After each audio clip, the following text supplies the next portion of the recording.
Assalamualaikum warahmatullahi wabarakatuh. Hai teman-teman, kami dari kelompok 9 praktikum anatomi hewan akan mempresentasikan tentang klasis mamalia. Sebelum itu, izinkan kami memperkenalkan diri terlebih dahulu. Kami dari kelompok 9 beranggotakan yang pertama, saya Septendra Wijaya NIM 33, Vina Tamama Nurrohmah NIM 34, dan Dea Anissa Putri NIM 36. Diafragma. Diafragma adalah batas antara cavum abdominalis dan cavum thoracis yang tersusun atas dua lapisan, yaitu yang pertama, mars muscularis yang tersusun oleh otot-otot. Bagian-bagiannya adalah pars sternocostalis, serabut ototnya berorigo pada sternum dan costae. Yang kedua, pars lumbaris, serabut ototnya berorigo pada kolumna vertebralis pada daerah lumbal. Semua serabut otot menuju ke median sehingga disebut centrum tendineum atau tersusun oleh tendo tipis terletak di tengah. Manfaat diafragma adalah membantu pernafasan waktu inspirasio. Bila pars muscularis diafragma tidak dalam keadaan kontraksi, maka diafragma melengkung ke arah kranial. Sedang jika dalam keadaan kontraksi, maka diafragma tertarik ke lateral, hingga diafragma menjadi datar. Sebagai akibatnya, cavum thoracis menjadi lebih luas. Nomor 1 menunjukkan pars muscularis. Pars muscularis ditunjukkan lagi dengan 3 huruf, yang huruf A, pars stenaris, huruf B, pars costalis, huruf C, pars lumbaris.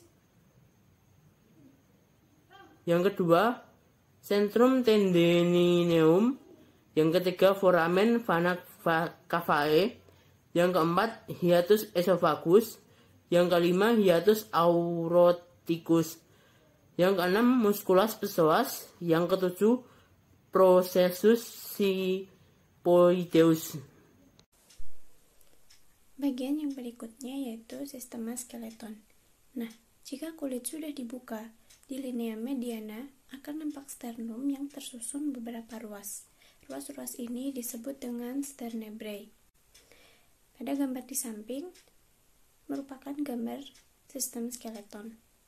Adapun bagian-bagiannya, yaitu bagian A merupakan bagian kranial terdiri atas satu sternebrae yang disebut manubrium sterni. Bagian B merupakan bagian medial terdiri dari 3 sternebrae.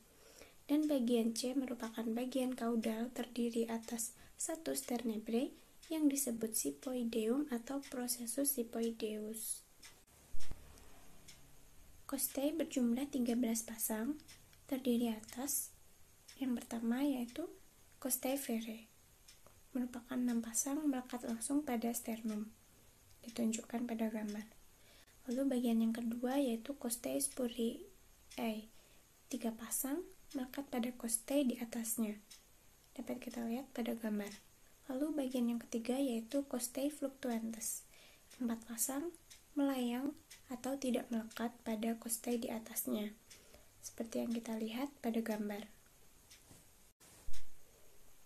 Pada sistem skeleton, bila diperhatikan, sebuah costae akan dapat ditemukan bagian-bagian berikut ini, yaitu cartilago costalis, menempel pada sisi lateral sternum tersusun dari cartilago, dan os costae, yang merupakan kelanjutan dari cartilago costalis, melengkung ke dorsal sampai kolumna vertebralis. Selanjutnya bagian visus viscerum thoracis et abdominis. Terdapat beberapa bagian. Yang pertama, esophagus, lanjutan dari faring.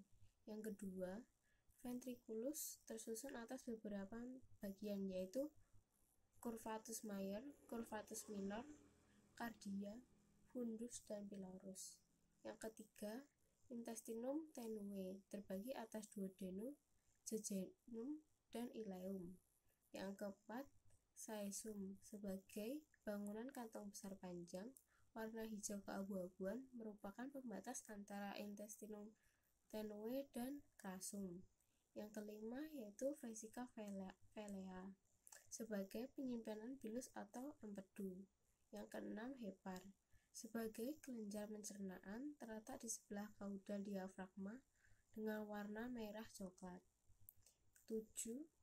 Pankreas, terletak pada mesenterium di antara pas ascendens dan descendens duodeni dengan warna pucat. Yang kedelapan, glandula suprarenalis atau kelenjar adrenalis, terletak di atas ren warna kuning.